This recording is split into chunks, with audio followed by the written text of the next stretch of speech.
मेरी एक दर्शक रोशनी जायसवाल जुड़ गई हैं, सीधे रोशनी के पास चलता हूं। रोशनी, मुझे बताइए क्या सोचती हैं आप जमीयत उलेमा हिंद की इस टिप्पणी के बारे में?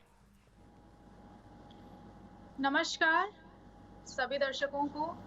मौलाना जी की जो सोच है वो लैंगिक असमानता और ध्रुवीकरण फैलाने की पूरी साजिश है। चुनाव से पहले बहुत सारे ऐसे लोग और उनकी सोच दर्शकों के सामने आती है। इसे नज़रअंदाज करना ही हम सबके हित में है, क्योंकि अगर इसे लेकर चलेंगे तो सिर्फ स्कूल की बात अगर हम ना करें, सिर्फ स्कूल में को एजुकेशन हो या ना हो, सारी बच्चियां पब्लिक ट्रांसपोर्ट यूज करती हैं। तो मैं पूछना चाहती हूँ मौलाना जी और उनके जितने लोग हैं कि क्या बस में सिर्फ लड़कियां अकेले जाएंगी, लड़कों की अलग बस होनी चाहिए, ट्रेन लड़कियों की अलग होनी चाहिए, लड़कों की अलग होनी चाहिए, एयरप्लेन अगर बात करें तो लड़कियों का अलग बैठना चाहिए, लड़कों को अलग, ऐसा कहीं होता है क्या?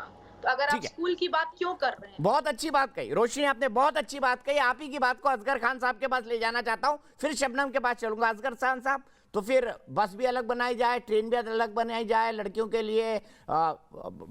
मौलाना साहब तो कह के चले गए कि एक मर्द बराबर दो औरत, ये कुरान और इस्लाम कहता है, और उनके लिए सबसे पहले इस्लाम है, उसके बाद संविधान है।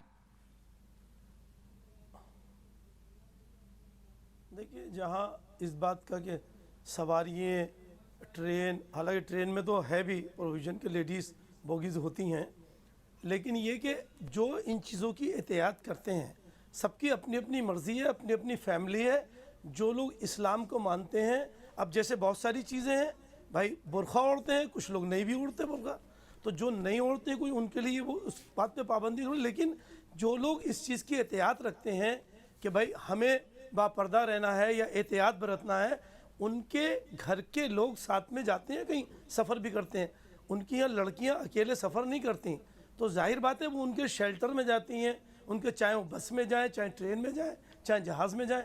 और पढ़ाई से सफ़र एक लम्हे के लिए होता है, पढ़ाई आपके सालों और बरसों के लिए साथ होती है। अगर उनकी ये सोच है कि वहाँ जाने से उनकी बच्चियों में या माशरे में बिगड़ाव होता है, और दूसरे इल्ज़ामात भी लगते हैं उनके पेशानी पे, झूठे इल्ज़ाम के साथ इन्होंने उस बच्ची को बहका दिया, हिंदू से मुस्लिम बना दिया, मुस्लिम से हिंदू बना दिया, तो ये भी माशरे के बिगड़ाव की बात है।